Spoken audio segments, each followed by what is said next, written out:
আসসালামু আলাইকুম রহমতুল্লাহ।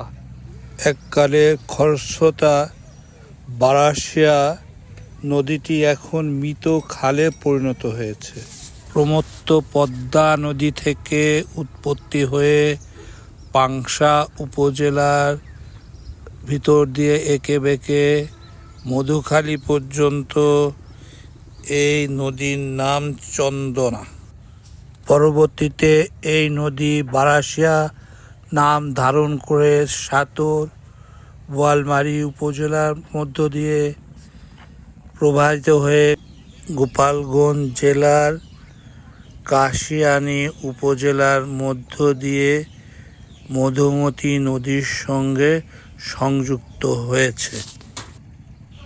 ভৌগোলিক দিক দিয়ে এই নদীর গুরুত্ব অপরিসীম, তাই এই নদীটির সংস্কারের প্রয়োজন।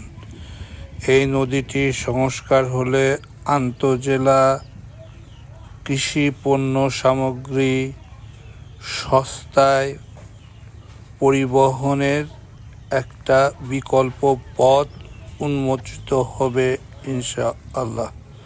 তাই যথাযথ কর্তৃপক্ষের নিকট